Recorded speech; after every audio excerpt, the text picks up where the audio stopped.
binary cross entropy loss function. It is a loss function that is being used to train many classifiers in machine learning. But have you ever wondered where this famous loss function comes from and how it is related to basic probability? Well, that's what we are trying to find out in this video. Hi everyone, welcome to Deep Dive Bites, where the goal is to have quick visual deep dives into the topics from a wide range of computer science, including AI, image processing, and programming. So if that's your thing, hit the subscribe button, and without further ado, let's dive right into it. Imagine your input data set is X and Y, which X is your input, could be an image, video, text, or tabular data, and Y is your label. And imagine that we are solving a binary classification problem, meaning that the labels could be either 0 or 1. For instance, imagine that we are classifying images to the classes dogs or cats, as you can see on the screen, and we assign label 0 to dogs and label 1 to cats. Now let's assume that our model is called h of theta, which theta from now on represents the model parameters. Then, given the input image x of I, the model outputs y hat of I, which measures the likelihood of the given x of I to be in the class dog or cat. Then, to get the actual labels, we usually threshold this value, for example, by zero point 0.5.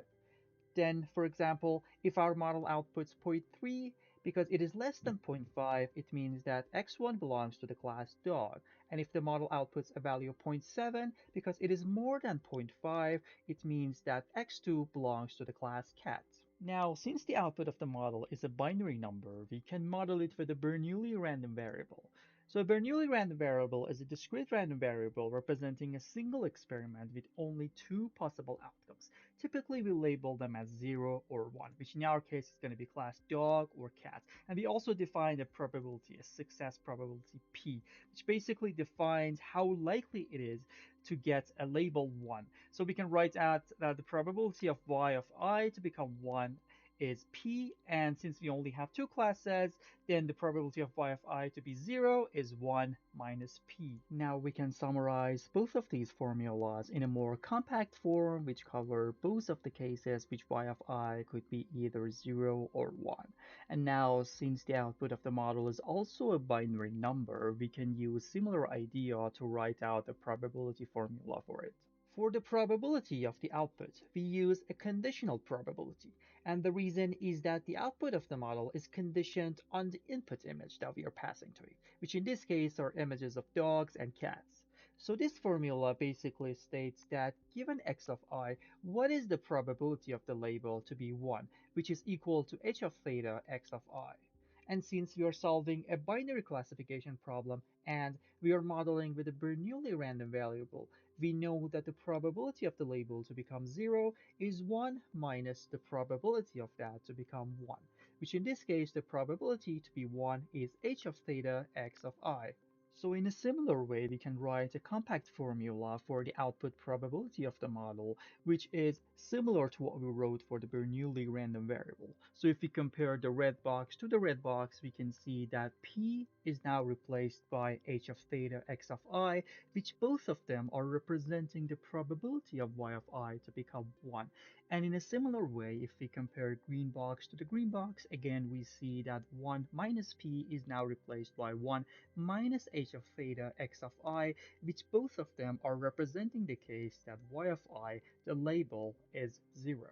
Now, let's look at this problem from a different perspective, considering a likelihood function, which is a way of measuring how well a set of parameters explain the observed data. So if we define our model and our data set, then the likelihood function is going to be the multiplication of the probabilities that our model assign to each individual sample or data point in our dataset.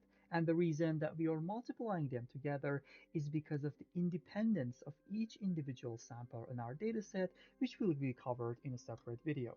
So the key ideas here is that in probability, we usually ask, given the parameters, what is the probability of data? Meaning that we make those parameters fixed and then we measure the probability of each individual data point happening.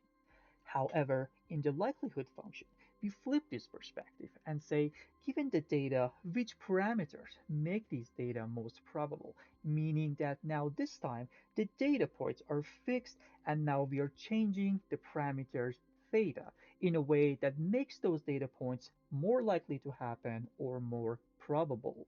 Now, since we want to make our data more likely to happen or more probable, it means that we want to maximize our likelihood function, which we can write it as this, which returns the set of parameters theta that maximize our likelihood function, which is the same as above. Now let's see how this likelihood function works with a dataset containing 5 different data points. The probability that our model assigned to each individual data point is given here, and as pointed before, the way that we calculate the likelihood function is just multiplying all those probabilities that our model assigned to each individual sample together to get the final likelihood function value. So if we look at the final value, we can see that we end up with a very small number, and it is because we multiplied many numbers between 0 and 1, and as we know, all the probabilities of the model is going to be in fact between 0 and 1. Hence, if we keep multiplying these numbers together, we end up with a smaller and a smaller result. And this number is very important, and it is a signal that we use in machine learning to update the parameters of our model. And if it gets smaller, it means that the training would be slower. And if it approaches 0, it may cause the training procedure to collapse altogether. Plus, this was only a dataset of 5 points, and if you think about a dataset of thousands or millions of data points or samples, this number can get very, very small. So what is the workaround for it? Well, a simple solution would be to change the multiplication to a summation. This way, as we keep adding data points, it means that we are summing them up, meaning that the value is going to be bigger and bigger, so it will never approach 0. To do so, we take the natural logarithm of the likelihood function, and as you see, now the multiplication becomes a summation, and the final value is a much bigger number. However, we have a negative sign, which will be addressed shortly. One detail that allows us to use the logarithm function is that this function is a strictly increasing function, meaning that it will preserve the ordering. Hence, the argmax of theta, as we saw in previous slides, is not going to be changed at all. Plus, a logarithm function is a differentiable function, which is a very crucial concept in machine learning, and it will be explained in future videos. Now, let's see what happens to the original likelihood maximization function when we take the natural logarithm in more details. So we have the original argmax function, which outputs the parameters that maximize the multiplication of the probabilities outputted by the model. Now, if we add the natural logarithm, since logarithm change the multiplication into the summation, we end up with a new formula for our likelihood function. Now, we know from the previous slide that because we are modeling the outputs of our model with a Bernoulli distribution, the probability of each individual sample is defined as this. Hence, we plug it into the top formula, and we know that the logarithm changed multiplication into summation. Now, because of the fact that the logarithm of a to the power of b is b multiplied by the logarithm of a, we end up with this new version of our likelihood maximization function. However, there is a small difference. In machine learning and optimization packages, we usually minimize instead of maximizing a function.